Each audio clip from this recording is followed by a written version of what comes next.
Rádio Piauí.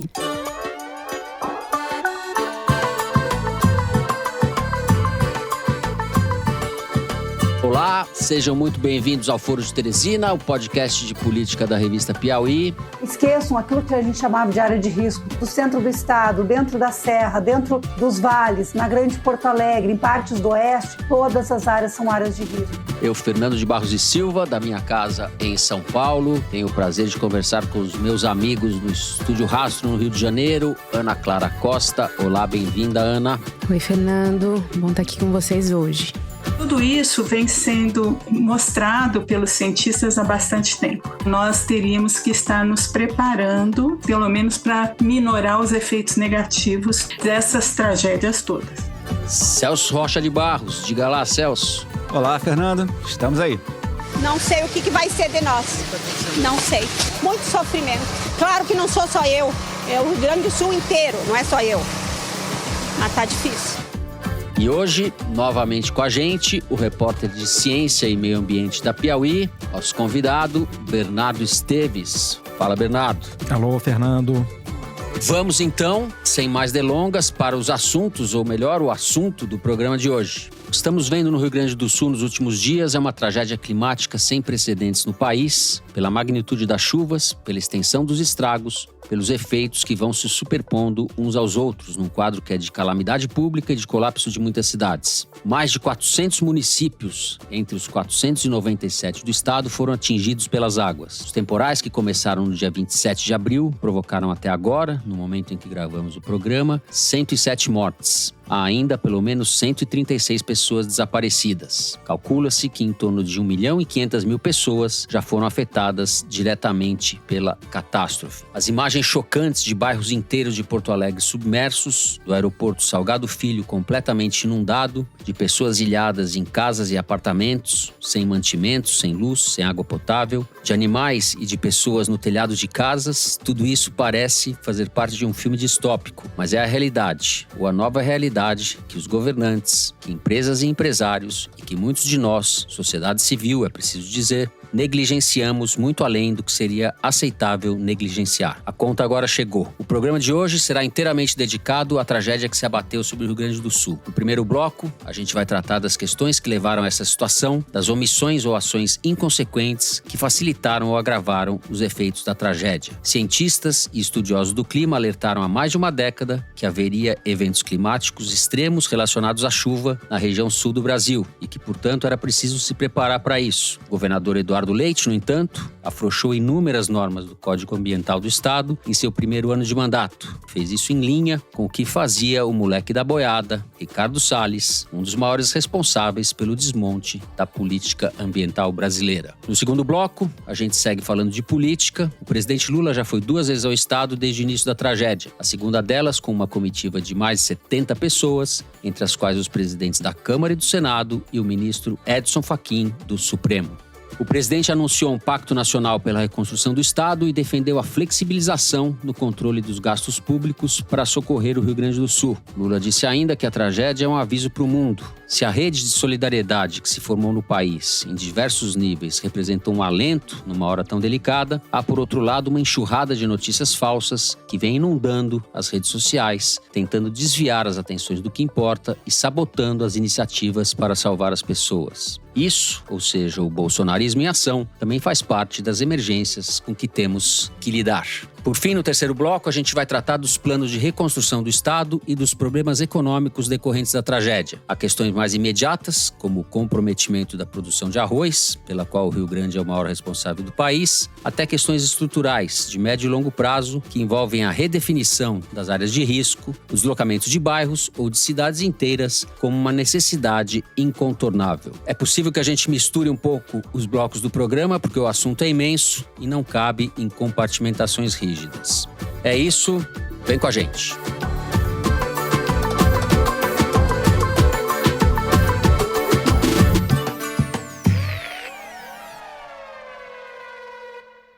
Muito bem, Bernardo, vamos começar com você. Como eu acabei de dizer, o assunto é imenso e permite várias entradas. A gente vai tratar no primeiro bloco mais diretamente das razões dessa tragédia. Eu deixo a palavra com você, então, que está cheio de informações. Então, Fernando, para começar, eu queria pontuar uma questão que eu acho importante aqui. Essa semana foi levantada a discussão sobre se a gente deveria ou não politizar a tragédia, né? Muita gente dizendo que era hora de focar no socorro às vítimas e na reconstrução, sem ficar apontando o dedo para os atores políticos responsáveis por ações ou omissões que agravaram os prejuízos causados por essa catástrofe climática. Mas eu acho que a gente tem que politizar sim, na verdade, essa questão é política desde o começo, né? Eu acho que a emergência climática, ela escancara para nós como essa divisão que a gente faz entre política e natureza, entre natureza e cultura, como ela nunca funcionou para a gente descrever o mundo. Os especialistas que tratam disso, eles relutam muito em usar a expressão desastre natural para descrever coisas como essa que aconteceu. O que tem de natural nisso? A gente tem chuvas que estão sendo agravadas por um fenômeno, a emergência climática, que é causada pela ação humana. Então as chuvas chegam numa atmosfera, está turbinada com gases do efeito estufa que a gente vem lançando há décadas, seja pelo desmatamento no Amazônia e em outros biomas, seja pela queima de combustíveis fósseis. Então, enfim, quando essa chuva vem, ela está em condições atmosféricas que favorecem a intensificação desse fenômeno, né? E, ao mesmo tempo, essas tempestades que desabaram sobre o Rio Grande do Sul, elas caem sobre cidades que estão despreparadas por causa de escolhas políticas nossas. Então, se a cidade não se preparou, se a cidade não tinha infraestrutura para receber uma chuva desse porte, que vinha sendo anunciada por cientistas há décadas. O que tem de natural nisso, né? O que tem de natural nas nossas cidades despreparadas, no racismo ambiental que segrega as populações marginalizadas em condições menos capazes de fazer frente a esse desastre, né? Quer dizer, o que tem de natural nesse desastre? Esse desastre é muito político, sim. Então a gente tem que politizar. Óbvio, a gente tem que correr atrás dos desaparecidos, a gente tem que socorrer os desabrigados, a gente tem que reconstruir essas centenas de cidades que foram devastadas por essa chuva, mas a gente tem que politizar a questão, sim. Ela é política desde o início. A gente tem que apontar para os gestores que, por ação ou omissão, contribuíram para tornar essa tragédia nesse porte que a gente viu. Vamos dar nome aos bois, então. Pois é, se é para apontar dedo, dá para apontar na escala federal, na escala estadual, na escala municipal, para político de direita, para político de esquerda, não falta ninguém nesse balaio. Eu acho que você citou na abertura o Eduardo Leite, eu acho que vale a pena a gente detalhar um pouco mais a participação dele, como ele vem trabalhando para afrouxar as regulações ambientais no estado do Rio Grande do Sul. Em 2019, no primeiro ano do primeiro mandato dele, justamente no meio dessa onda bolsonarista que você destacou, o Leite capitaneou um esforço para dinamitar o Código Ambiental do Rio Grande do Sul, que tinha sido construído durante anos, né? Então, enfim, um projeto apresentado pelo governo dele e aprovado pela Assembleia Legislativa Gaúcha alterou quase 500 pontos dessa lei ambiental do estado, como mostrou uma reportagem do Brasil de Fato, num movimento que os ambientalistas gaúchos consideraram um retrocesso de 40 anos. Essas mudanças permitiram a exploração de áreas de preservação permanente, elas afrouxaram a proteção de nascentes, permitiram o comércio de espécies de árvores ameaçadas, enfim, uma série de medidas nocivas, né? Tinha também permissão de autolicenciamento de empreendimentos, né? Um movimento em que o próprio empresário emite a licença para a operação do empreendimento que ele quer fazer, sem que isso passe por uma avaliação de uma autoridade ambiental estadual. Enfim, não faltaram afrouxamentos aí da legislação ambiental. E não parou aí. Depois disso, houve outras leis, né, que foram mexidas pelo governo Leite. Ele tornou o Rio Grande do Sul um estado mais permissivo para agrotóxicos. Ele flexibilizou, por exemplo, a construção de barragens em áreas de proteção permanente. Para um começo de conversa, né, na esfera estadual. Na esfera municipal, a gente tem questões para apontar também para o prefeito Sebastião Melo, do MDB. No ano passado, ele tinha quase 430 milhões de reais em caixa numa rubrica que ele podia usar para investir na prevenção de enchentes em Porto Alegre. Mas ele não gastou nenhum centavo disso, conforme mostrou uma reportagem do UOL. E houve também descaso da prefeitura com a manutenção do sistema de defesa contra enchentes de Porto Alegre, conforme mostrou uma reportagem do Matinal, que é um veículo jornalístico de Porto Alegre, que está fazendo uma cobertura muito interessante dessa tragédia. Especialistas ouvidos pelo Matinal alegam que se esse sistema que não teve a manutenção adequada, sistema de combate às enchentes, se ele estivesse funcionando adequadamente, a cidade não teria ficado submersa conforme essas cenas que a gente viu, né? O Beira-Rio, a Arena do Grêmio, tomadas por água, o aeroporto, o Salgado Filho, né? Isso tudo que você está falando, eu acrescentaria os estudos que foram feitos há mais de uma década ou há uma década, prevendo justamente esse agravamento das chuvas, dos eventos climáticos nessa região do país. As atitudes dos governantes, do governador, etc., foram contra exatamente a tendência ou a constatação de que a situação exigiria uma outra prioridade, um outro tratamento, exigiria uma nova maneira de olhar para aquilo. Não só ele negligenciou, ele deu as costas para isso, como ele agravou o problema, né, que já era suficientemente grave. É isso, não foi por falta de aviso, Fernando. Os cientistas apontam, e os modelos apontam isso há mais de 10 anos, né? Claro, a emergência climática ela se manifesta de formas diferentes em regiões diferentes, mas ali especificamente no Rio Grande do Sul, que está numa região em que recebe as frentes polares vindas da Argentina, mas está entre as regiões de ar quente que ficam nos trópicos, né? Justamente por essa posição, isso favorece a formação de chuvas e a gente sabe que a emergência climática vai se manifestar com chuvas mais intensas e mais frequentes e mais desastrosas, como a gente acabou de ver. A última tinha acontecido em 1941, a última enchente histórica do Guaíba, né? Enfim, que motivou reações do poder público. Se construiu um muro ali para fazer frente a essa enchente. Enfim, esses recordes foram batidos agora com essas enchentes desse ano. Celso, você andou olhando aí esses estudos, esses relatórios que foram feitos nos últimos anos sobre esse ponto justamente que o Bernardo abordou. Pois é, Fernando. Essa semana o site da Intercept Brasil achou um dos relatórios de um grande projeto que foi feito durante o governo Dilma para estimar os efeitos da mudança climática na economia brasileira especificamente. E esse estudo de 2015 acabou sendo arquivado e o projeto todo desmantelado, e aí o governo Dilma logo acabou e nós tivemos 2 governos que não tiveram o menor interesse no assunto. Inclusive o governo Dilma também não tinha, como se vê pelo fato que o estudo foi arquivado. Ele já previa que o aquecimento global levaria a maior incidência de chuvas no Rio Grande do Sul e fazia também uma estimativa que eu acho que o pessoal do agronegócio devia estar preocupado, dizendo que o setor da soja no Rio Grande do Sul é muito vulnerável à mudança climática. Se as mudanças climáticas que a gente está vendo agora se confirmarem, áreas que atualmente são dedicadas à produção de soja no Rio Grande do Sul podem deixar de ser propícias à plantação de soja.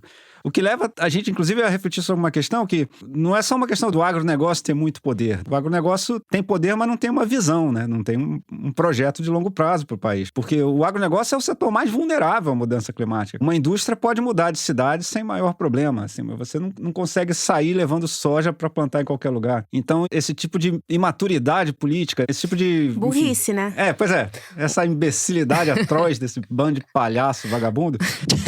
É uma mentalidade predatória de curto prazo, exato, que é muito preponderante no Brasil, predatória né? de si própria. Exato. É predatória de si própria, exato, né? é isso que eu ia dizer, uma coisa meio suicida, né? Assim, uma questão assim, eles são o setor que mais tem a perder com a mudança climática. Então deveria ser o setor que devia estar prestando mais atenção nisso. E é exatamente o contrário. É um curto prazismo, uma miopia que, como eu disse, é suicida. É um negócio que vai levar o próprio setor do agronegócio no Brasil à falência, se isso continuar assim. É um bolsonarismo moderado. Pois é, eu até ia falar nisso, a gente vai falar ainda mais sobre política, mas o fato do Eduardo Leite ter feito essas mudanças todas no Código Ambiental lá do Rio Grande do Sul, mostra como mesmo um governador que não tem perfil bolsonarista, mas que depende dessa base eleitoral, acaba sendo meio que colonizado mentalmente, né, ideologicamente pela coisa toda, entendeu? Acaba implementando políticas que agradam a esse público, né? Num estado que, como a gente viu, é absolutamente vulnerável à mudança climática. O projeto MAP Biomas fez um levantamento, o Pampa gaúcho, motivo de tanto orgulho na autoimagem do estado, teve um aumento de 27% de desmatamento entre 2021 e 2022. O estudo mostrou que, atualmente, o Pampa tem mais áreas modificadas pela ação humana do que vegetação nativa. Em 1985, as áreas de vegetação nativa ocupavam 61,3% do Pampa. Em 2021, essa participação foi 43,2%, que é quase o mesmo das áreas ocupadas pela agricultura, que é 41,6% do bioma do Pampa. Então, assim, o Rio Grande do Sul vem num processo de degradação ambiental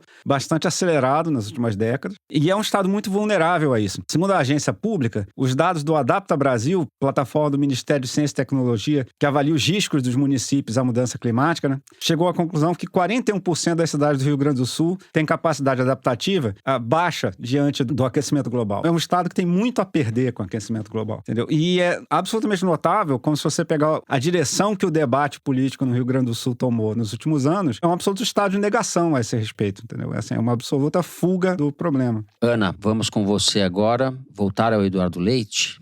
Eu queria fazer um pequeno complemento aqui ao que o Bernardo e o Celso falaram. Em relação ao Eduardo Leite, eu acho que tem um componente de má gestão, de visão de curto prazo, até uma característica antiética, né?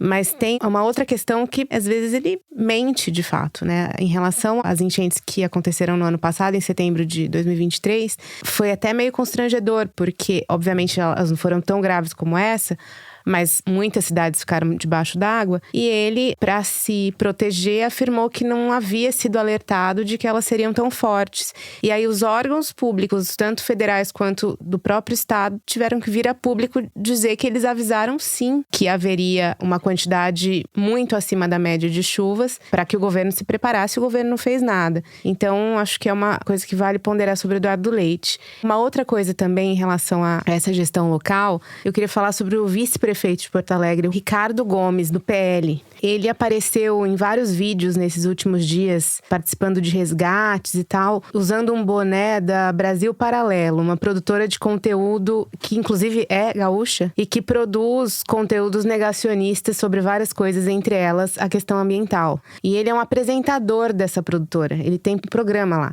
E assim, um dos principais veículos de disseminação de negacionismo ambiental é um vídeo da Brasil Paralelo chamado Cortina de Fumaça, que tem mais de 2,5 milhões de visualizações no YouTube. Eles têm um aplicativo próprio que você pode ver. Então, só no YouTube são 2,5 milhões. A gente não sabe quanto que tem de visualização no aplicativo próprio. E que dissemina teses de que toda essa questão do aquecimento global é uma conspiração internacional para tirar o Brasil do jogo do agronegócio. O filme foi patrocinado por empresários do agronegócio. Então, assim, o Bernardo falou bem do prefeito e esse é o vice-prefeito. É assim que aquele local está sendo gerido. Estamos bem servidos, né? De autoridades públicas lá no... Exato. E um outro ponto que eu queria colocar aqui é o ineditismo de tudo isso, né? A gente vê o tamanho dessas inundações e as perspectivas para a meteorologia nas próximas semanas, que são de mais chuvas e que essa água desça do Rio Guaíba, de todos os rios, dos afluentes que desaguam na Lagoa dos Patos e depois cheguem no Rio Grande. Enfim, as perspectivas são muito ruins de manutenção dessas inundações, que é uma coisa inédita na nossa experiência com enchentes, né? Todos os casos que aconteceram nos últimos anos, seja no Rio de Janeiro, com desabamentos, em Recife, na Bahia, enfim, todos os casos que aconteceram, era sempre muito pontual. Você tinha um amplo fluxo pluviométrico e que causava uma destruição imensa, muita gente morrendo, e acabava rapidamente e vinha a reconstrução. O que está se colocando no caso do Rio Grande do Sul agora é uma coisa mais prolongada. Duradoura, exato. E aí eu queria só citar brevemente um exemplo que aconteceu no Paquistão e que eu acho que pode dizer um pouco pra gente o que nos espera, né? O Paquistão teve uma inundação imensa em 2022, em razão do aquecimento global, muitas chuvas, e com o agravante de que eles têm a geografia completamente diferente do Brasil, super montanhosa, e tem geleiras nas montanhas que estavam derretendo também em razão do aquecimento global, o que aumentava ainda mais o fluxo dos rios e aconteceu uma catástrofe. 2/3 do país debaixo d'água, muitas mortes, quase 2.000 mortes, e foi também uma chuva prolongada, como há previsão para acontecer aqui no Brasil. Então foram 3 meses de chuva. E depois que as chuvas acabaram, foram de 3 a 6 meses para que essa água baixasse. Então você tem uma destruição completa, mas que no dia seguinte é difícil você ter uma dimensão do desastre. O que está acontecendo agora, né? O que vai acontecer agora. O nível do rio está em mais de 5 metros e acima de 3 já provocaria inundação, né? Vai ser um recuo muito lento, né? Assim, a gente não pode cravar, né, que vai demorar meses, mas a questão é que não tem nada que nos diga que a recuperação possa ser rápida. E aí, eu queria lançar aqui uma questão que é um conceito novo, que é de ansiedade climática, que é uma coisa que eles detectaram no Paquistão depois que aconteceu tudo isso. E que também não foi o primeiro enchente que aconteceu lá, né? Essa foi a épica, né? Como tá sendo a nossa no Rio Grande do Sul. Mas não foi a primeira. Então, você começa a detectar nas populações que estão vulneráveis a desastres climáticos políticos. Essa ansiedade de, se começa a chover, você já se desespera. Enfim, você vive num completo estresse. Quando venta, quando chove, quando faz sol, porque pode ficar muito calor e aí você morre de calor. Então, assim, há esse conceito que está começando a ser trabalhado, que é o de ansiedade climática, que muitas populações vão viver e já estão vivendo, na verdade, e que se a gente acompanha o noticiário em relação ao Rio Grande do Sul, já dá para ver isso nas entrevistas, as pessoas querendo sair de lá, as pessoas se apavorando com qualquer perspectiva de chuva. Eu quero ir para um lugar que não chova. Eu vi essa entrevista que foi feita durante a programação da Globo. Então, assim,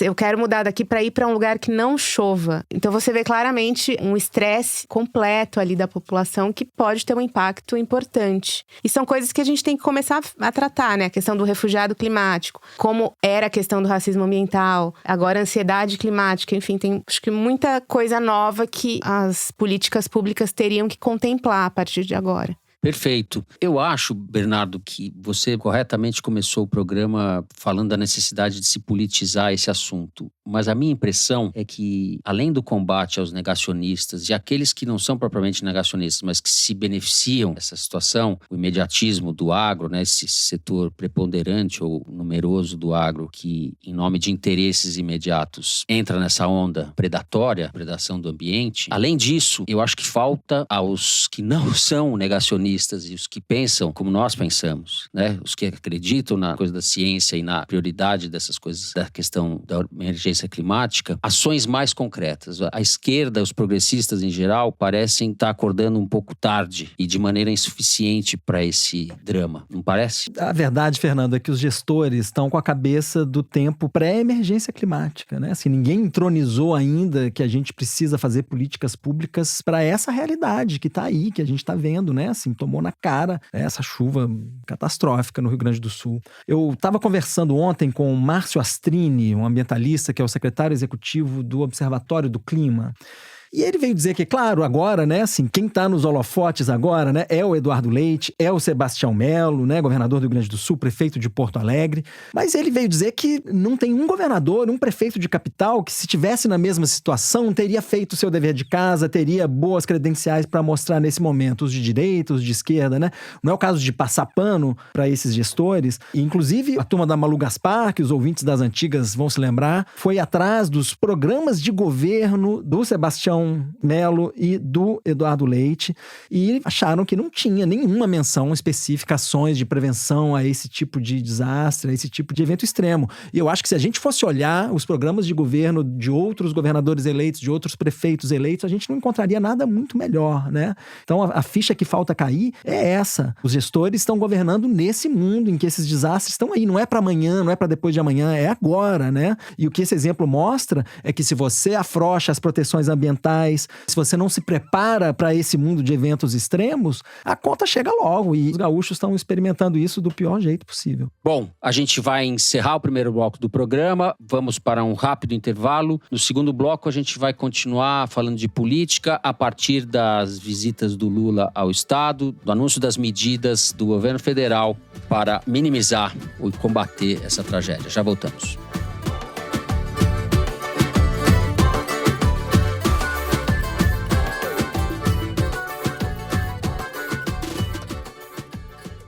Vem aí o novo podcast da revista Piauí. A água que está faltando aqui na periferia do sítio histórico de Olinda é a água que está sobrando na piscina da Elite lá de Boa Viagem. Minha sensação é que a senhora nasceu, cresceu e viveu um pouco de todas as desigualdades e hoje a senhora combate todas elas. Eu sou mãe de muitos filhos, uma cuidadora, né? Eu sou Carol Pires e esse é o Desiguais, um podcast da revista Piauí em 6 episódios que tenta entender como as desigualdades impactam o nosso destino, que já começa a ser traçado no dia em que a gente nasce, dependendo de quem são os nossos pais e qual é o nosso país. A produção é da Maranha Filmes, com apoio da Fundação TID Setúbal, Oak Foundation e Ford Foundation. Estreia quarta-feira, 15 de maio, aqui no feed do Foro de Teresina.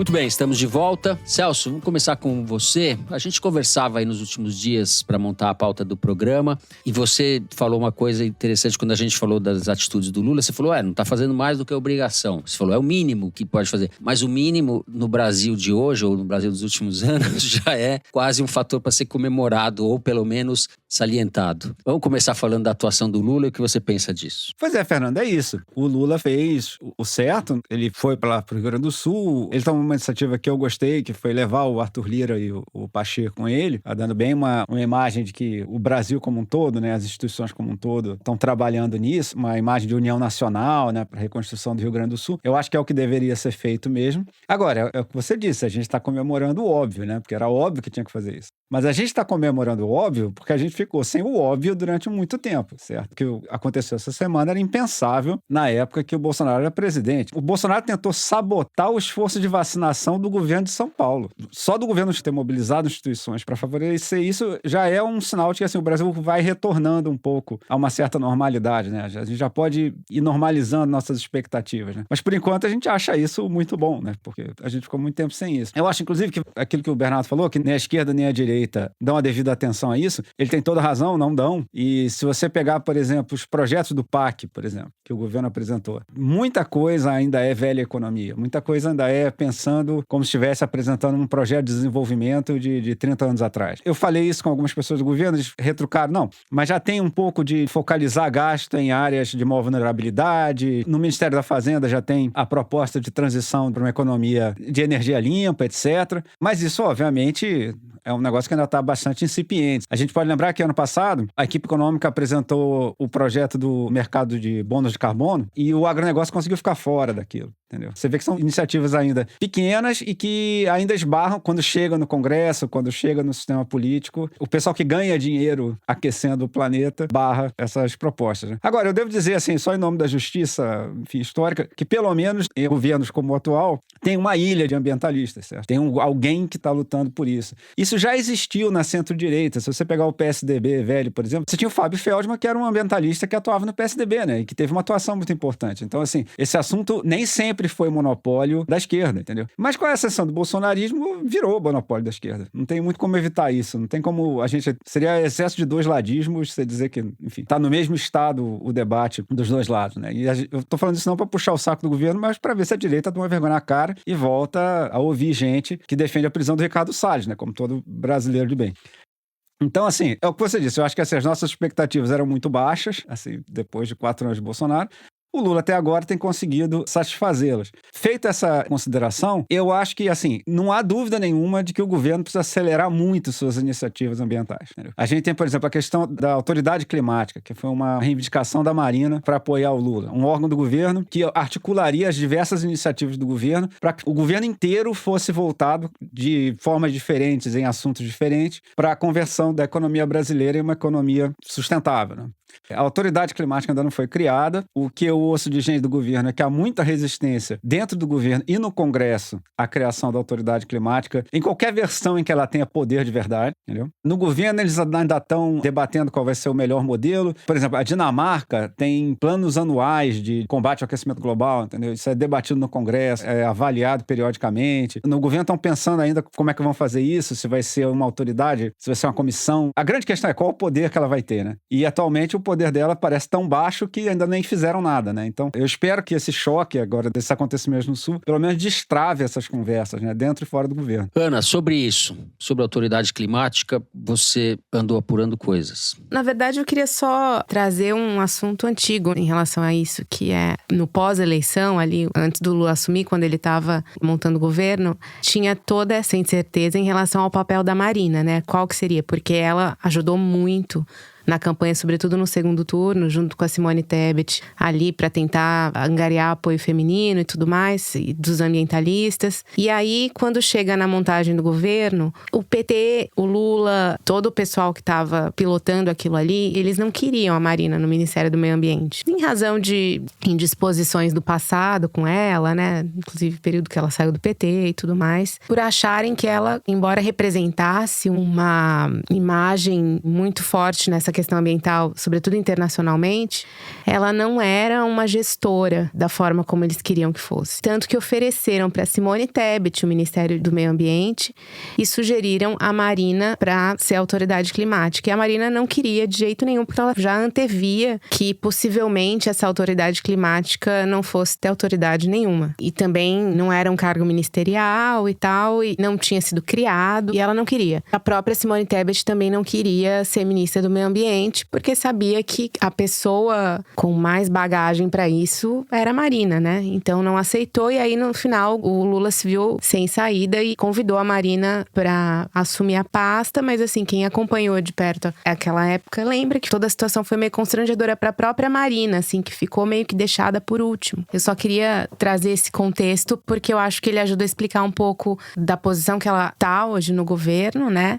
Da posição que o Ministério de Meio Ambiente tem hoje no governo e até dessa própria questão da demora da criação da autoridade climática, que no fim também não é uma coisa que agrada a própria Marina, né? Considerando todo o histórico dela, você ter uma outra pessoa no governo que tenha mais poder sobre essa agenda do que ela, ou que de certa forma dispute com ela essa agenda. E agora falando um pouquinho do Lula, conversando com algumas pessoas do governo ao longo dessa semana, a avaliação que eu ouvi foi de que a reação dele, a reação do governo diante de tudo que aconteceu, foi classificada um pouco como equivalente a 8 de janeiro. E aí eu queria tentar dizer isso de uma forma que não fique vulgar, grosseira, mas de que acabou se criando uma oportunidade para ele governar. A gente vem falando no foro ao longo das últimas semanas da dificuldade, né, da disputa de poder do legislativo, judiciário, executivo, das passadas de perna do Rodrigo Pacheco e etc. E essa situação de necessidade de união nacional acabou fazendo com que o Lula tivesse um protagonismo que ele estava precisando também. Então teve gente, e aí de novo, sem querer dizer que existe algum ponto positivo nisso,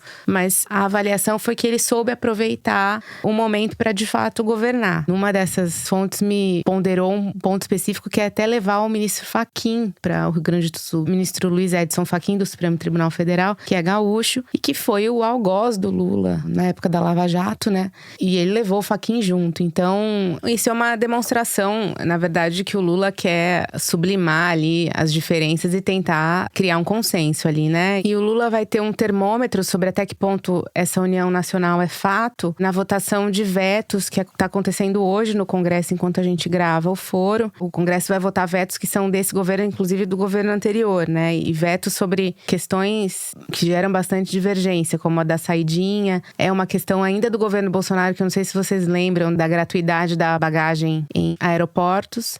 Mas também precisa liberar a pauta para votar tudo relacionado ao Rio Grande do Sul, né? A questão da renegociação da dívida dos estados, que vai ser postergada ao Rio Grande do Sul esse ano. A ideia é que ele não pague mais nada até o final do ano, justamente em razão do que aconteceu. Vai ter que ter uma mudança na LDO para destinar mais emendas para o Rio Grande do Sul, inclusive emendas obrigatórias. Tem outro decreto que vai ser votado também, o decreto do Lula, que também vai passar pelo Congresso, para flexibilizar regras, para agilizar a contratação de serviços e produtos em regime de urgência, justamente para ajudar o Rio Grande do Sul, sobretudo na reconstrução, porque senão tem que passar por licitação e aí fica um processo mais burocrático. Então tem muitas coisas práticas, assim, que vão testar esse armistício que está acontecendo agora. Agora, o que alguns deputados que defendem a causa ambiental têm comentado é que essa é uma janela de oportunidade única dentro do Congresso para se avançar com a pauta ambiental, porque pegaria muito mal hoje para um deputado votar contra determinadas coisas que possam fazer avançar essa agenda, mesmo sendo um deputado de direita, um deputado antiambientalista. A exposição seria brutal, né? Então, que é um portal, assim, que se abriu agora para se conseguir, com esse Congresso que a gente tem hoje, que defende fundamentalmente a destruição ambiental, que ele vote medidas desse tipo. O que não se sabe ainda é se o governo vai conseguir aproveitar essa janela, que é curta, né? Conforme isso vai passar, até acontecer o próximo desastre, a gente volta a ser o que sempre foi. Sim. Bernardo, vamos com você agora, então, pra gente fechar o trio aí. Agora, a gente não deve esquecer, Ana, agora estão lá Rodrigo Pacheco e Arthur Lira, consternados, sobrevoando as enchentes e prestando solidariedade ao povo gaúcho, mas ano passado eles estavam lá, 2 semanas atrás, a gente falou aqui do marco temporal, né? Eles estavam lá, passando um PL a toque de caixa que acabou com a proteção às terras indígenas, né? E a gente sabe que as terras indígenas são um jeito mais eficaz que você tem de proteger floresta no Brasil. São as áreas mais preservadas, né? Você quer preservar um trecho de floresta, demarca uma terra ali, que é o jeito mais eficaz, isso está provado, né? Então a gente tem um pacote de leis antiambientais, que a gente também comentou 2 semanas atrás, né? E aí tem flexibilização de áreas de proteção, tem flexibilização do licenciamento, né? Assim, permissão de desmatamento. Inclusive estava prevista para ontem, e foi adiada, uma votação na Comissão de Constituição e Justiça de um projeto de lei que flexibilizava a reserva legal da Amazônia, né? Ou seja, os proprietários rurais que são obrigados a manter 80% das suas terras intactas com vegetação nativa, se esse projeto passar, eles vão poder desmatar 50% das suas propriedades, com consequências devastadoras para as florestas e para o clima no Rio Grande do Sul, no resto do país, no continente.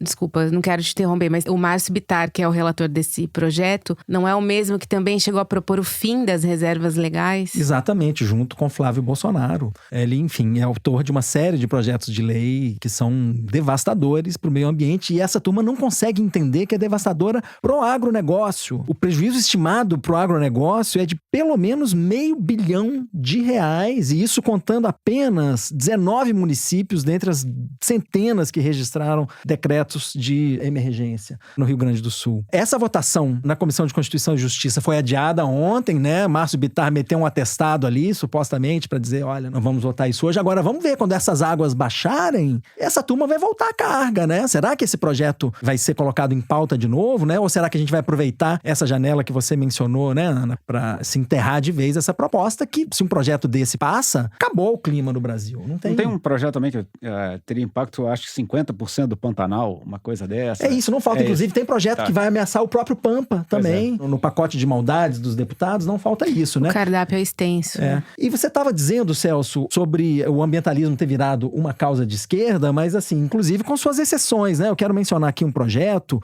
apresentado conjuntamente pelos 3 senadores do Rio Grande do Sul, e a gente está falando do General Mourão, do Republicanos, a gente está falando do Luiz Carlos Reis, do Progressista, e do Paulo Paim, do PT. E esse projeto, ele dá subsídios ao carvão mineral, que é a forma mais poluente de energia que a gente tem. Ela representa uma fração muito pequena, na verdade, da matriz energética brasileira, mas os senadores gaúchos estão com a SPL que está tramitando, que pretendem dar subsídios a essa forma que o mundo inteiro está abandonando, e ali os senadores do Rio Grande do Sul estão fazendo isso, né? Sempre à frente, né? E o mais maluco aqui, esse PL, na verdade, ele está propondo modificar uma lei, um outro projeto de lei, que o objeto original da lei que esse PL dos senadores gaúchos quer alterar é um projeto de transição energética justa. Agora, você imagina, justiça para quem aí nesse caso, né? E para concluir aqui, Fernando, a nossa análise, né, de como o legislativo está lidando com essas questões, vale destacar, Fernando, que um levantamento feito pelo SBT, que analisou as emendas apresentadas pelos parlamentares do Rio Grande do Sul em 2023,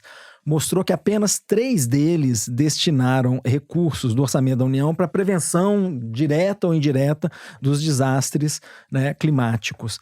Então, são eles a Fernanda Melchiona, do PSOL, a Maria do Rosário, do PT, e o Alceu Moreira, do MDB. E antes que a gente comece a bater palma para esses parlamentares, vale pontuar que o dinheiro movimentado por essas emendas corresponde a 0,14% de todas as emendas dos parlamentares do Rio Grande do Sul. Incrível, incrível. Olha, de tudo isso que vocês falaram, a gente conclui várias coisas, entre elas que o vento está a favor do retrocesso, né? O vento histórico. E se o governo federal não fizer um esforço muito grande para conter esse vento, a gente vai desperdiçar, se é que essa palavra cabe, desperdiçar os ensinamentos dessa tragédia, né? A correlação de força é muito desfavorável, eu acho. Dentro do governo para a Marina, por tudo que vocês disseram, no Congresso, nem pensar. E essa janela de oportunidade que a Ana citou, vamos ver como é que a gente vai aproveitá-la. Vamos encerrar o segundo bloco do programa por aqui. Vamos fazer um rápido intervalo. No terceiro bloco, a gente vai falar de aspectos econômicos da tragédia e da reconstrução do estado do Rio Grande do Sul. Já voltamos.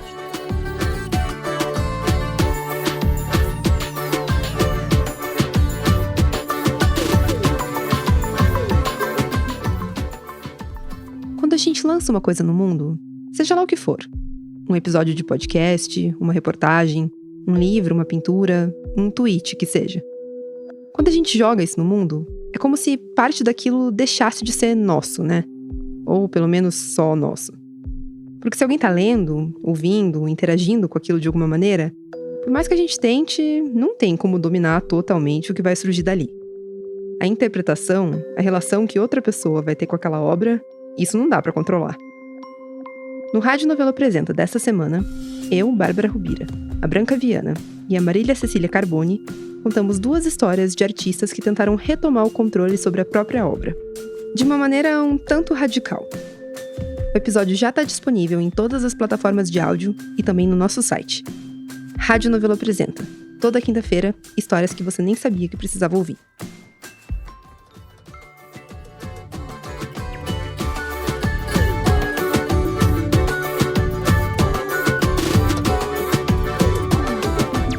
Muito bem, estamos de volta. Ana, podemos começar com você. E eu te pergunto, você andou apurando a respeito das iniciativas que a Marina está propondo, está planejando fazer, que o próprio Lula está planejando fazer. Vamos começar por aí. Bom, eu acho que a premissa básica dessa discussão sobre como que o governo vai tratar isso daqui para frente é o dinheiro, né? De onde que esse dinheiro vai vir? E aí eu não tô falando só da reconstrução do Rio Grande do Sul, mas também de projetos preventivos para impedir que isso aconteça de novo, ou então mitigar os efeitos de uma nova enchente que possa estar no horizonte aí em breve. E sobretudo porque esses gastos, eles tendem a ser permanentes, né? Embora esse episódio tenha sido épico, como a gente disse, e único e catastrófico, não quer dizer que aconteça um como esse a cada mês, não é isso? Mas assim, a tendência é que eventos climáticos extremos sejam acontecimentos permanentes no nosso país. E seja em razão de chuvas, ou em razão de seca, ou em razão de queimadas, né? O cardápio de eventos climáticos aqui no Brasil é bastante extenso. Então, falando um pouco disso, o Brasil ele tem um mecanismo que é o Fundo do Clima, que é um fundo que foi criado em 2009, ainda no governo Lula, junto com o BNDES, com o objetivo de captar recursos no Brasil e fora do Brasil para investir em projetos ambientais. Esse fundo nunca foi levado muito a sério, nunca foi usado para grandes iniciativas. E no governo Bolsonaro, esse fundo foi paralisado 100%. Um mês atrás, a Marina negociou um aporte de mais de 10 bilhões de reais para esse fundo, junto com a Luísa Mercadante, que é presidente do BNDES. Então, esse fundo foi turbinado ali para financiar ações ambientais, sem que se tivesse ideia do que estava por vir, no sentido de que um mês depois haveria uma necessidade primária de emprego desses recursos. Mas o fato é que, como esse fundo, eles estão querendo fazer ele funcionar direito agora, ele ainda não captou nada fora do Brasil. Nenhum país demonstrou interesse em investir nesse fundo. Então, um dos conselhos que o presidente Lula tem recebido, no caso específico de Porto Alegre, é que haja um esforço para transformar Porto Alegre num case de prevenção. Então, que haja um trabalho de articulação, com a ajuda, inclusive, do governo federal, do Ministério da Fazenda, para que Porto Alegre consiga captar, junto ao Banco Mundial, junto ao BID, que tem ferramentas de financiamento direto para municípios que não precisam necessariamente passar pelo governo federal, e que dinheiro que vem dos fundos da Noruega, da Dinamarca, desses países que têm investido nesse tipo de iniciativa, para transformar Porto Alegre num exemplo de infraestrutura e de prevenção mesmo, depois desse desastre. No aspecto da comunicação, do marketing, entendeu? Para mostrar que o Brasil tem um lugar ali que ele consegue fazer com que a ideia da prevenção dê certo. Então, isso é uma das coisas que está sendo aventada diante dessa dificuldade que está havendo de captar recursos externos para iniciativas ligadas ao clima. Porque, nesse caso, a cidade captaria ela mesma, não precisaria do governo federal.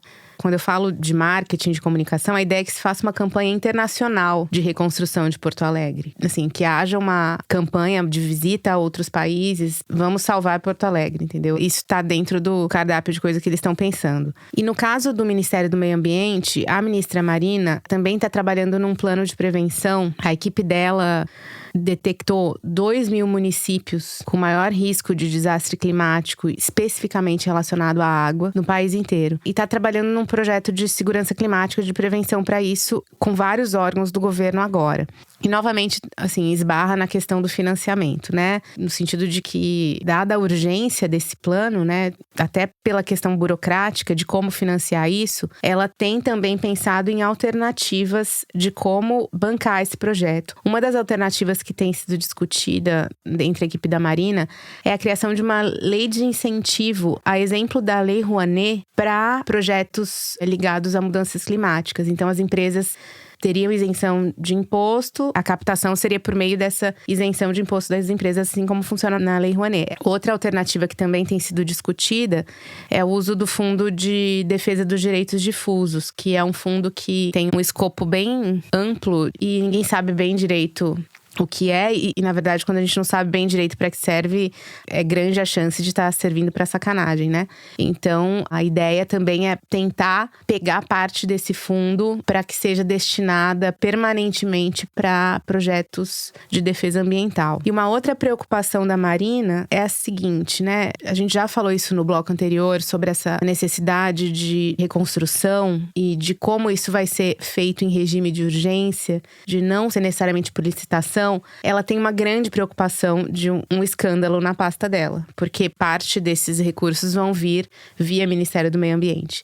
E ela é uma pessoa que, a gente pode falar qualquer coisa da Marina, menos que na trajetória política dela, ela tenha tido qualquer escândalo de corrupção ligado a ela, né? E ela tem uma preocupação imensa com isso e não quer que passe nada por ali que venha depois a ser desviado. Então ela está trabalhando num projeto com o TCU, para que mesmo diante da falta de licitação tenha algum tipo de fiscalização em tempo real desses gastos que vão ser feitos a partir de agora em razão da reconstrução. Isso tem sido uma preocupação primordial dela desde que essas coisas começaram a acontecer na semana passada. Celso, vamos continuar falando de economia antes de entrar na política. Tem a questão do arroz, né? O Rio Grande do Sul é o maior produtor de arroz do país. Exatamente, Fernando. Pelo menos no momento é a grande preocupação no que se refere aos efeitos econômicos, né, da enchente. Provavelmente vai ter impacto no preço dos alimentos. O governo, inclusive, já começou a operação para comprar arroz no mercado internacional para garantir o abastecimento no Brasil e evitar que isso bata na inflação.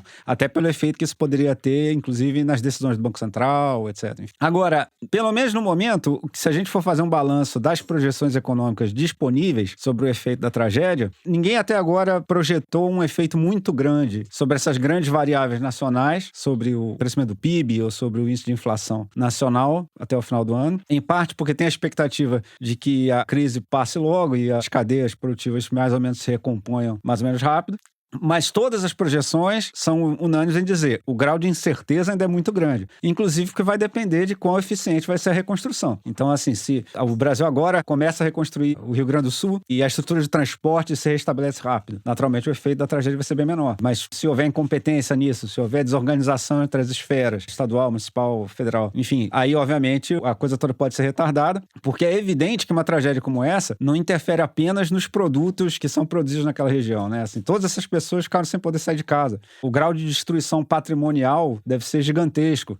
O Haddad já anunciou que deve ter liberação de dinheiro para reconstrução de casa, por exemplo. O Eduardo Leite postou nas redes sociais hoje um impacto que eles calculam hoje de 19 bilhões. Pois é. Eles precisariam de 19 bilhões para reconstruir o que foi perdido até agora. Exatamente. Então, esse impacto, que vai muito além, né, do preço do arroz, ou da contribuição do Rio Grande do Sul para o crescimento do PIB, etc. Esse impacto é que a gente ainda não consegue medir. Vai ter que ver como é que vai ser o gasto para resolver isso e o quão rápido a economia consiga recuperar, né? O que a gente pode dizer no momento é que ainda há muita incerteza sobre isso. Tem um lado bom que, assim, é incerto porque ainda dá para fazer coisas para que isso aconteça da melhor maneira. Os governos federal, estadual e municipal forem eficientes na reconstrução da infraestrutura do Rio Grande do Sul, os efeitos econômicos podem ser muito menores do que seriam de outra forma. Perfeito. Bernardo, quando a gente fala em reconstrução, a gente está pensando no que exatamente? Que políticas públicas estão no horizonte? Então, Fernando, a gente tem que pensar nesse mundo que é esse mundo desses eventos muito intensos, muito frequentes, né? Em Porto Alegre, a última enchente, a gente disse mais cedo, de proporções bíblicas que a gente teve do Guaíba, foi em 1941. A gente não tem aqui a população do Rio Grande do Sul e de Porto Alegre em 41, mas era outro país, né? Pois é, mas a gente pode cravar com bastante certeza que a próxima não vai demorar 85 anos para acontecer de novo, entendeu? Ela pode acontecer logo ali. E no fundo, assim, a gente não tá preparado para isso, né? E aí a gente tá falando de políticas transversais que levam em conta esse mundo, né? Tava conversando ontem com a Nathalie Unterstel, ambientalista do Instituto Talanoa, os ouvintes do A Terra Redonda mesmo, segunda temporada, ela foi minha convidada de honra, vão se lembrar dela. Ela insiste muito nessa tecla, que as nossas políticas públicas estão sendo projetadas para um mundo que ficou para trás. O mundo da emergência climática é esse mundo em que essas enchentes vão acontecer. Então, assim, se você vai construir um estádio, se você vai reformar um aeroporto, você tem que levar em conta que esse tipo de coisa que a gente viu no Salgado Filho, no Beira-Rio, na Arena do Grêmio, podem acontecer. Então, assim, você tem que ter cidades mais resilientes. Voltando a Nathalie, né, ela cita muito as obras do PAC, ela diz que as obras do PAC não estão levando em conta. A gente precisa de cidades mais resilientes, de casas mais resilientes, toda uma infraestrutura urbana mais resiliente, cidades com solo mais permeável às águas, né? Essas águas chegam, elas encontram, assim, uma camada de concreto e asfalto que ela não tem para onde escoar. E aí a gente tá falando, né, na estrutura do governo, a gente tem o Ministério da Marina, que é o Ministério do Meio Ambiente, e desde o ano passado se chama Ministério do Meio Ambiente e Mudança Climática. Claro, tem um bocado de atribuições que cabem a esse ministério, mas assim, tem assunto pro Ministério da Economia, da Fazenda, tem assunto pro Ministério da Agricultura, da Energia, das cidades, do desenvolvimento regional. Tem políticas públicas que podem e devem ser feitas em toda a estrutura de governo, né? E nesse sentido, pra gente evocar de novo a Autoridade Nacional Climática, né, que foi assunto do bloco passado, é uma pena que ela não esteja aí, porque a gente precisava de um maestro para poder orquestrar essas políticas públicas que têm que ser transversais. Agora, outro ponto que eu acho legal colocar, Fernando, é o seguinte: os especialistas, eles trabalham com um número, que é o seguinte: para cada dólar ou para cada real, né, que você investir na prevenção de catástrofes climáticas, você pode economizar até 15 dólares ou reais que seriam gastos para você remediar o estrago causado por essas catástrofes, né? O problema é que isso não dá muito voto. Essas ações de prevenção, o gestor não pode meter um coletinho da Defesa Civil, entrar num helicóptero e gravar um vídeo para os seus seguidores nas redes sociais, né? Se chove e não morre ninguém, isso não vai parar nos jornais, isso não é notícia, né? Então, assim, a gente é vítima um pouco dessa lógica um pouco perversa que os gestores seguem, né, na hora de pensar nas suas políticas públicas, né? Então, os nossos políticos precisam entronizar que o mundo é outro, que as políticas públicas que a gente precisa são outras. O problema do Brasil, um dos problemas é que os problemas do novo mundo aí se juntam aos problemas de antigamente que não foram resolvidos, né? Eu penso, por exemplo, que o IBGE levantou 50 milhões de brasileiros não têm esgoto adequado ainda. Isso é preponderante no norte e nordeste do país, não é uma questão do Rio Grande do Sul. Eu estava vendo o mapa ontem, mas 50 milhões de brasileiros vivem em lugares sem esgoto. Isso tem a ver também com precariedade, a vulnerabilidade dessas populações. Então tem esse problema da agenda nova com a agenda de antigamente que a gente ainda não conseguiu resolver, né? Celso, você está aí fazendo assim com a cabeça. Fernando, o que o Bernardo falou sobre não dar voto é importantíssimo, né? Assim, o David Runciman, um filósofo político que escreveu um livro, Como a Democracia Termina, tá na minha resenha da Piauí que eu fiz junto, que você me pagou para fazer. O David Runciman, ele tem uma consideração que eu acho meio assustadora, que assim, ele acha que é possível que os problemas que estão ganhando relevância sejam ou grandes demais ou pequenos demais para a democracia tradicional. Por exemplo, a democracia tradicional, onde ela teve oportunidade de prosperar, né? Ela foi boa para redistribuir renda, para alfabetizar a população, para fazer política social, para fazer o que eles chamam de uns problemas de médio alcance. Agora ela vai ter que lidar com problemas incomparavelmente maiores, né? Com problemas de ação coletiva muito graves. A gente não tem, por exemplo, uma coordenação global para resolver o problema ambiental. Uma parte desses populismos, inclusive, é meio reação a essa falta de coordenação global. Então você vai ter o cara que vai dizer assim, não, eu não vou aqui preservar o meio ambiente aqui porque no outro país eles não fazem. Entendeu? E os efeitos da catástrofe ambiental raramente, inclusive, caem sobre o cara que causou a degradação ambiental, né? Então, assim, os incentivos para resolver o problema são muito mal alinhados, né? Então, assim, isso realmente é um problema dificílimo. Tratando da questão política mais de curto prazo, na semana seguinte da tragédia, a gente viu essa semana uma coisa bastante clara, que foi uma campanha de fake news disparada pelos bolsonaristas, que tentou fazer com que a população falasse de qualquer coisa menos do problema real. Tentar falar do show da Madonna, de problemas fictícios, de histórias fictícias sobre o governo não deixar entrar ajuda no Rio Grande do Sul, tudo era mentira. Agora, tem uma racionalidade deles fazerem isso. Primeiro, eles estão tentando evitar essa conversa que a gente teve aqui hoje sobre aquecimento global. Eles estão tentando fazer com que não seja esse o assunto. entendeu? Porque se for esse o assunto, eles não têm nada a contribuir. E, em segundo lugar, eles estão tentando evitar uma questão que é a possibilidade de que tanto o Lula quanto o Eduardo Leite ganhem apoio político pela sua atuação no combate à crise, entendeu? Ciência política já teve alguns estudos sobre efeitos eleitorais de tragédias climáticas, né? Para quem tiver interesse, o cientista político Carlos Pereira fez um bom resumo de alguns estudos na sua coluna no Estado de São Paulo essa semana. O João Caetano Leite, que é um estudante de doutorado em ciência política, fez um bom apanhado de papers sobre isso no Twitter, na conta dele no Twitter semana passada. E os estudos apontam algumas coisas interessantes. Em primeiro lugar, essas catástrofes climáticas são uma espécie de ponto de avaliação que a população faz sobre a competência do governante, né? A catástrofe climática, muito raramente, foi causada pelo governante, certo? Assim, mesmo você pensar que a humanidade como um todo, ou o capitalismo como um todo, tem responsabilidade sobre o aquecimento global, não foi o Eduardo Leite que causou o aquecimento global, ou o Lula. Mas ele vai ser avaliado pela sua resposta a isso. Agora, o que é interessante é que a maneira como essa avaliação vai acontecer depende de alguns fatores. E aí sou eu que vou fazer o meu resuminho aqui dos papers que o pessoal apresentou. Primeiro, obviamente, ela depende um pouco do quão competente são os incumbentes, né? São os políticos que estão no poder, no combate à crise, né? Seja no resgate das vítimas, seja na reconstrução, etc. E o Carlos Pereira levanta uma hipótese interessante, que isso dependa, de maneira um pouco paradoxal, da expectativa que a população tem sobre os governantes. Então, se você é um governante que tem uma grande reputação, por exemplo, de competência técnica, etc., e você não conseguir, você tem mais a perder, entendeu? A sua popularidade depende mais disso. E que o Carlos acha que isso pode acontecer, inclusive, com o Eduardo Leite, que é bem avaliado, né? Os resultados dele em pesquisa são bons. Até a semana passada era. Pois é. Vamos ver o que vai acontecer agora, exatamente. Mas teve casos já de políticos cuja popularidade subiu quando tem uma grande crise. Durante a pandemia, o Bolsonaro foi um caso meio excepcional da popularidade dele cair. Em vários lugares, a popularidade dos governantes subiu justamente porque o cara tomou a frente e falou: isso é uma emergência nacional, vamos fazer uma união. É que ele se esforçou bastante. Se esforçou bastante, fez o possível para contrariar a ciência política. Mas isso já aconteceu várias vezes, já da popularidade de governantes subir quando ele demonstra competência para lidar com uma crise natural, ou uma coisa desse tipo, né? Então, o primeiro fator para a gente fazer uma projeção política dos efeitos disso é essa questão, de qual vai ser a competência dos vários atores para lidar com a crise.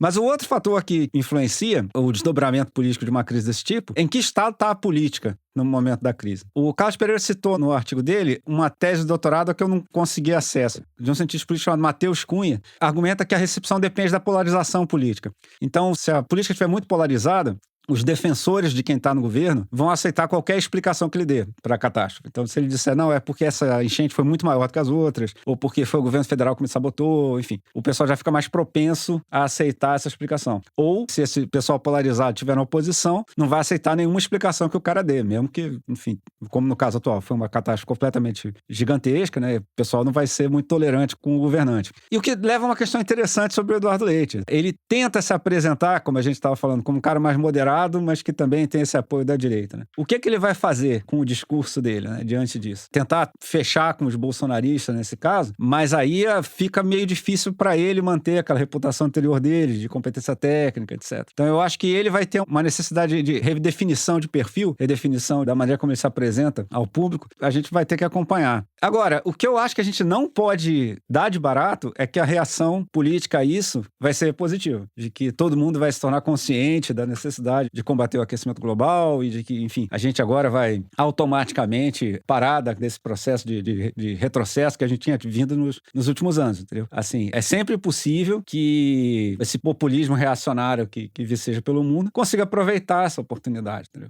E o discurso deles nessa questão do aquecimento global tem tudo para ser popular mesmo, porque o que eles dizem é que você não precisa fazer nada. Pode continuar andando de carro, você pode fazer o que você quiser. Isso é mentira, mas é óbvio que isso é popular, certo? Você diz para as pessoas, essas pessoas que estão dizendo que você tem que fazer sacrifício estão mentindo, é óbvio que você vai ganhar voto com isso. Até pelo menos a desgraça chegar, entendeu? Eu temo que isso que a gente está meio torcendo para que essas crises sejam pontos de virada na discussão pública sobre o assunto, isso vai depender de política. Isso vai depender dos atores políticos tomarem a frente e terem coragem de levar essa discussão para o público. Porque as chances de oportunismo nesse tipo de questão são muito grandes. Perfeito. E não vamos esquecer, Celso, que no fim do ano tem eleição, né? A gente vai escolher prefeitos, vereadores, que são os caras que podem adaptar as nossas cidades para esse novo mundo, né? Exatamente. Eu acho assim, se os eleitores forem para as urnas esse ano pensando no que os prefeitos e vereadores que eles querem eleger vão fazer pelas suas próprias cidades, eu acho que vai ser um jeito de a gente fazer com que toda essa desgraça que o povo gaúcho vivenciou, que o resto do Brasil está assistindo pela TV, pelas redes sociais, não tenha sido em vão. Muito bem, a gente vai encerrar, infelizmente, o terceiro bloco do programa por aqui. O assunto seria interminável, mas a gente precisa encerrar. Vamos direto para o Kinder Ovo. Vamos lá, ver o que você preparou para nós, Mari. Pode soltar aí. Amigos eu ganhei, saudades eu senti partir.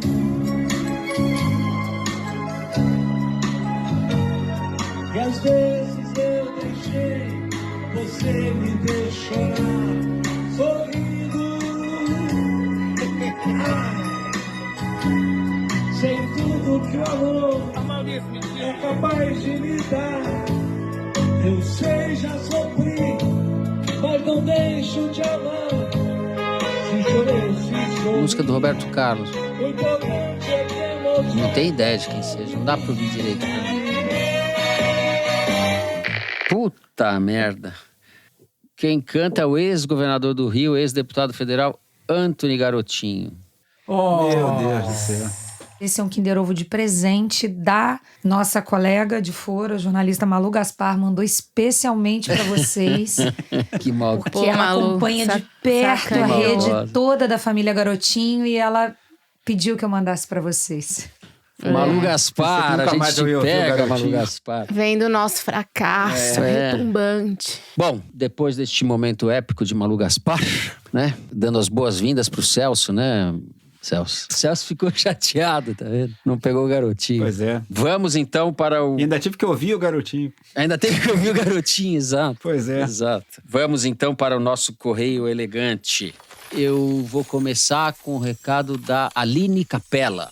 Após o retorno do foro, com essa nova e incrível formação, pude cooptar minha amada caçula Isadora, de 17 anos. Ela, fã do Celso, a ponto de usurpar o meu livro PT Uma História, para sua nova residência em São Paulo, amou o podcast com sua presença. Agora somos mãe e filha, separadas fisicamente pela distância, mas fãs em comum do foro, ouvintes e debatedoras semanais dos assuntos abordados. Se puderem mandar um beijo para essa mais nova Teresiner, que me enche de orgulho e saudades, ela ingressou este ano no curso de farmácia da USP. Eu ficaria imensamente feliz. Um beijo e vida longa ao foro. É a carta da Aline falando da Isadora. Um beijo pra vocês. Obrigado. Beijo, Isadora. E depois você me fala aí o que você achou do livro. Boa.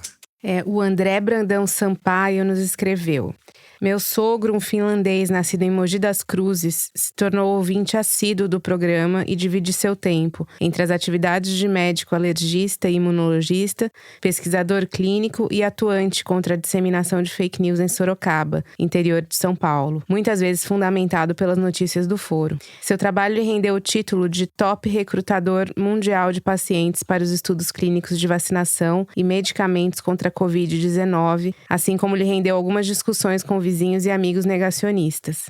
No último dia 8, o Marte completa mais um ano de vida e eu gostaria de demonstrar publicamente meu orgulho e admiração por este profissional e pessoa que, como o nome, não parece da Terra. O foro, assim como o vinho, foi uma das coisas que nos uniu e que só melhora com o tempo. Então, peço que, se possível, lhe enviem parabéns, ou, como se diz em sua língua natal, Palion Onea.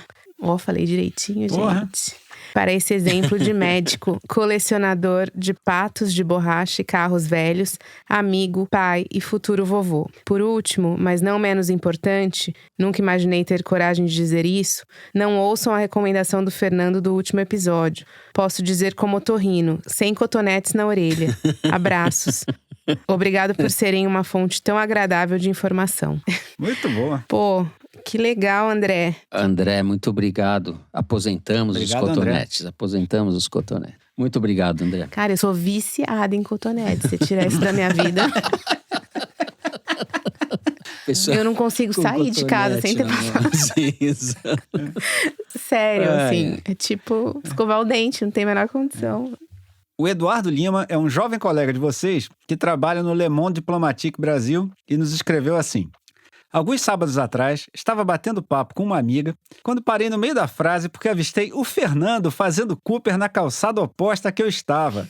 Não sabia o que fazer. Não sabia se atravessava a rua para dar um abraço, perigando um atropelamento, ou se ignorava e o deixava continuar sua caminhada matinal. Então, Meio sem jeito, gritei: Fernando, sou seu fã, para toda Higienópolis ouvir. E ele respondeu carinhosamente com um joia e um aceno do outro lado da rua. Mas o que eu queria mesmo dizer é que o Foro tem sido minha escola de jornalismo há 4 anos, desde antes de eu entrar na faculdade, e ter o programa de volta com essas edições maravilhosas da bancada tem sido um prazer. Uma aula gostosa daquele professor legal que poderia durar sempre mais. Abraço ao Fernando, à Ana Clara, ao Celso, acabei de seu livro, que delícia, e à equipe. Caramba, Eduardo, muito obrigado mesmo. E você também, me diga aí depois aí o que você achou do livro. Obrigada, Eduardo. E você realmente viu que o Fernando tá fazendo Cooper. Ele não falou que era numa ladeira, pior ladeira de Higienópolis. E tava eu lá subindo, rastejando, e ele do outro lado... Muito bom. Muito bom. Bom, depois dessa simpática rodada de cartas, a gente encerra o programa por aqui. Se você gostou, não deixe de seguir e dar 5 stars no Spotify. Segue a gente no Apple Podcast, na Amazon Music, favorita na Deezer e se inscreva no YouTube. O Foro de Teresina é uma produção da Rádio Novelo para a revista Piauí. A coordenação geral é da Evelyn Argenta, a nossa amiga gaúcha a quem dedicamos esse programa, representando os seus conterrâneos. A direção do programa é da Mari Faria, com produção e distribuição da Maria Júlia Vieira. A checagem é do Gilberto Porcidônio, a edição é da Evelyn Argenta, da Luísa Silvestrini e do Thiago Picado. A identidade visual é da Amanda Lopes, a finalização e mixagem são do João Jabassi e do Luiz Rodrigues, da Pipoca Sound. Jabassi e Rodrigues, que são também os intérpretes da nossa melodia tema. A coordenação digital do programa é da Bia Ribeiro. O programa foi gravado no Estúdio Rastro do Dani Di, no Rio de Janeiro, e na minha casa em São Paulo. Eu me despeço então dos meus amigos. Tchau, Ana. Tchau, Fernando. Até semana que vem. Que seja uma semana melhor. Isso aí. Celso, tchau. Tchau, Fernando. Até semana que vem. E boa sorte aí pra todo mundo no Sul. É isso aí. Tchau, Bernardo. Obrigado. Valeu, Fernando. Um abraço pra você, pros ouvintes. Espero que eu volte numa próxima por um pretexto menos catastrófico. Esperamos. Muito obrigado, Bernardo. Valeu. Então é isso, gente. Uma ótima semana a todos. Em especial, uma boa semana de recuperação para os nossos ouvintes no Rio Grande do Sul. E até a semana que vem.